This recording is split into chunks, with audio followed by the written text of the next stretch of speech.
septembre 1870, à la nouvelle du désastre de Sedan, le peuple se rassemble devant le Palais Bourbon, siège du corps législatif. Des manifestations ont lieu dans tout Paris.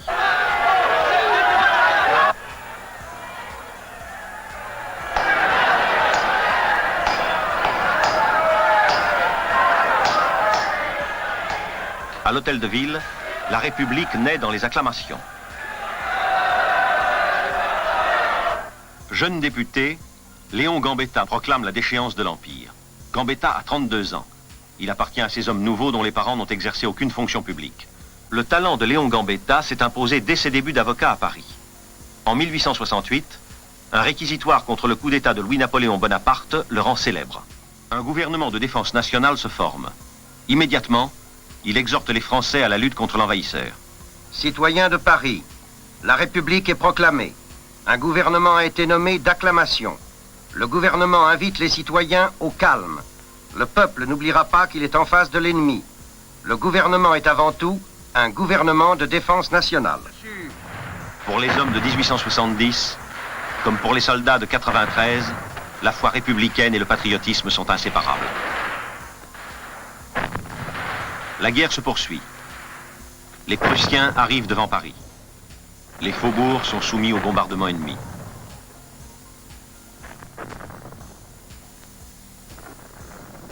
Un élan patriotique soulève les Français. Une souscription est ouverte pour les canons. Entre la capitale assiégée et le reste du pays, les ballons sont le seul moyen de liaison. Gambetta gagne Tours, d'où il lance un nouvel appel à la résistance. Les Parisiens tiennent bon.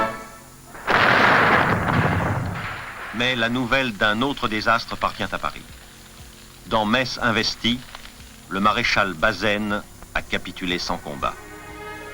Dès lors, les armées prussiennes peuvent toutes foncer sur la capitale.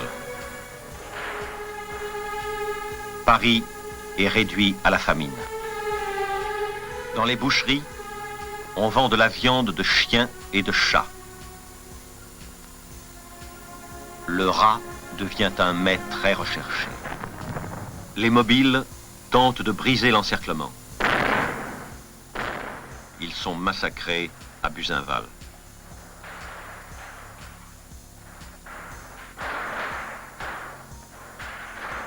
L'hiver à Paris est atroce.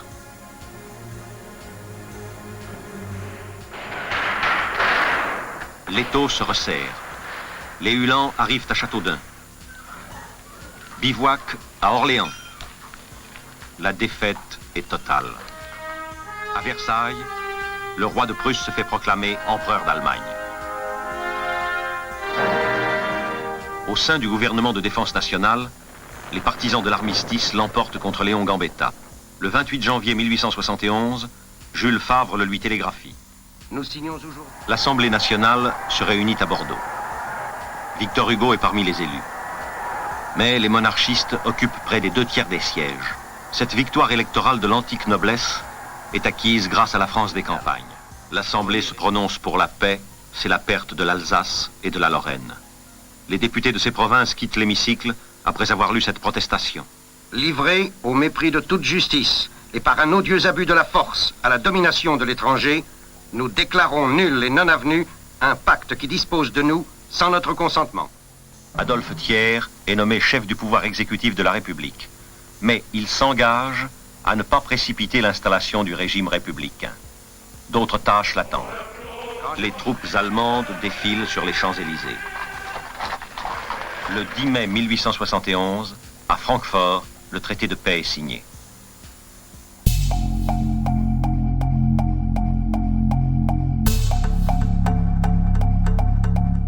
La fin du conflit survient dans un climat de guerre civile. Depuis plus de 2 mois, le peuple de Paris n'obéit plus au gouvernement. Après les souffrances et les luttes du siège, la capitale a ressenti les négociations d'armistice comme une trahison.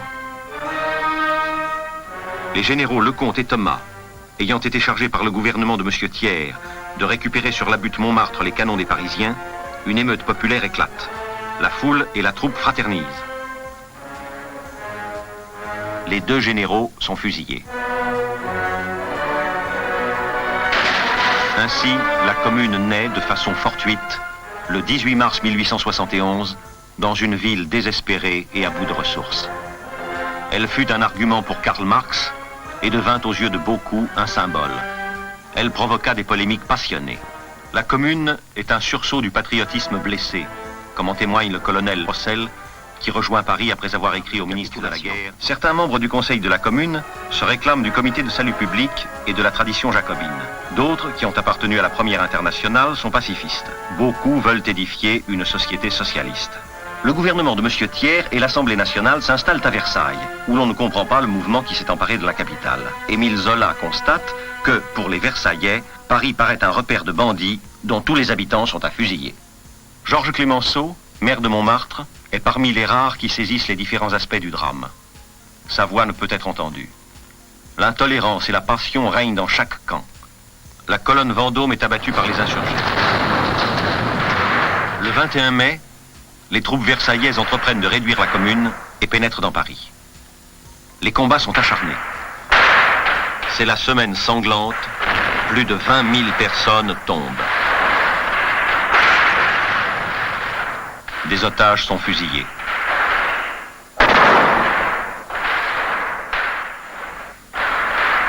Des représailles impitoyables sont exercées par l'armée régulière. Monsieur Thiers se félicite de cette répression. Le sol est jonché de leurs cadavres. Ce spectacle affreux servira de leçon. Les communards sont pourchassés. Hommes, femmes, enfants, arrêtés par l'armée, sont conduits au camp de Satory. Sur leur passage, les insultes fusent. 50 000 personnes sont déférées devant les conseils de guerre. Des milliers seront déportés. Pour des années, le mouvement ouvrier est décapité, le socialisme français éliminé de la vie politique.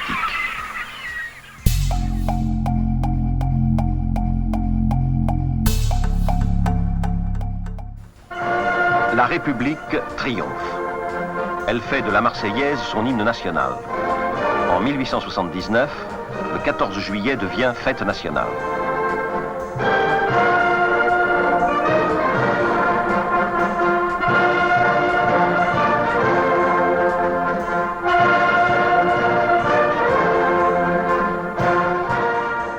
Une décision de la Chambre des députés indignera bientôt les catholiques. Le rétablissement du divorce, en 1884. Les caricaturistes s'en donnent à cœur joie. Au nom de la loi, vous êtes unis par le mariage. Au nom de la loi, vous êtes désunis par le divorce. Mais le régime s'installe. Le Parlement décide que la forme républicaine du gouvernement ne peut faire l'objet d'une proposition de révision. Waldeck-Rousseau introduit en France la liberté syndicale. Tous les maires, dont jusque-là certains étaient nommés par le pouvoir, sont désormais élus par le conseil municipal.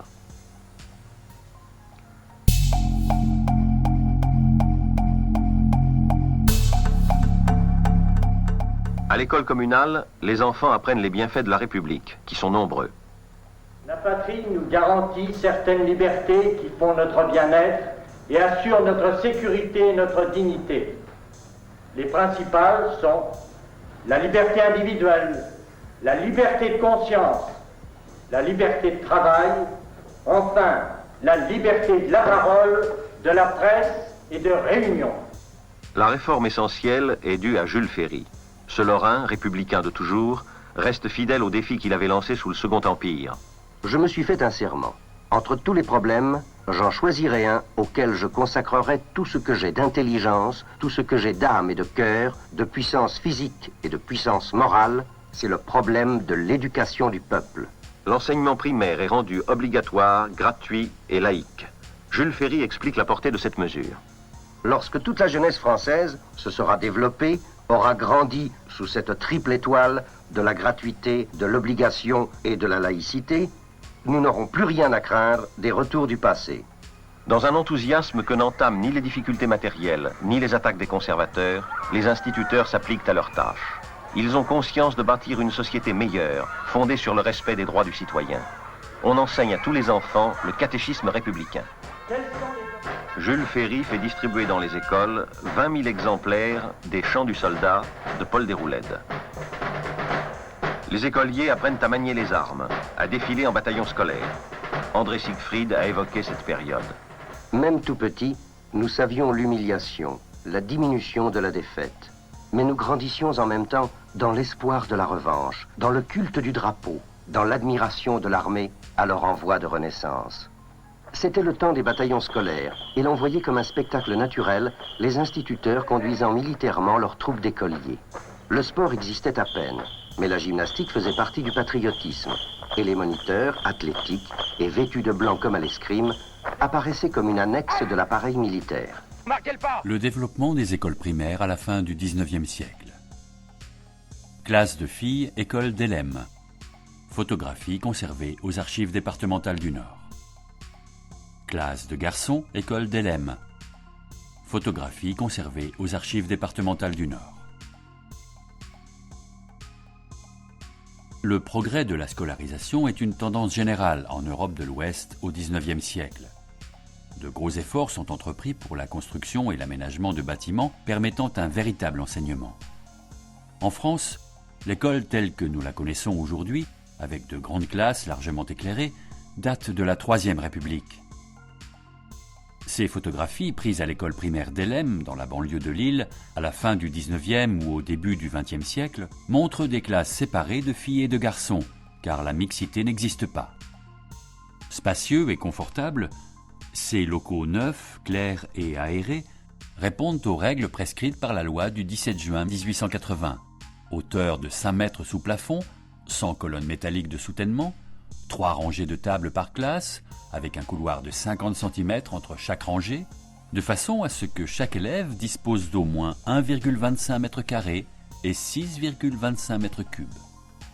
Les bancs tables biplaces sont adaptés à la taille des élèves. Les armatures de ceux des garçons semblent en fonte. La lumière vient de gauche comme de droite, pour répondre aux normes des hygiénistes qui pensaient lutter ainsi contre les scolioses et les myopies. Plusieurs lampes pendent du plafond car la classe bénéficie aussi d'un éclairage au gaz. La hauteur des allèges sous les fenêtres ne semble pas supérieure à 1,20 m, par suite des thèses des psychologues de l'époque qui pensaient préférable que les élèves satisfassent sur le champ leur curiosité en voyant ce qui se passait à l'extérieur, plutôt que de continuer à s'interroger sur ce qu'ils ne pouvaient qu'imaginer. Cette loi fixe pour la première fois le nombre maximum d'élèves à 40 par classe dans une école à plusieurs classes et à 50 dans le cas d'une classe unique. Dans classe de filles, les élèves portent toute la blouse, uniforme qui joue un rôle égalitaire. Les écoles de filles se créent très progressivement car elles ne peuvent être tenues que par un personnel féminin. L'institutrice, ici au fond de la classe où trône un grand poêle rond, prépare un nouvel exercice. Une autre circule dans les rangs. La leçon de couture revêt une importance considérable à l'école primaire, car l'époque souhaite initier les filles à leur vocation de ménagère et de mère, considérée comme essentielle.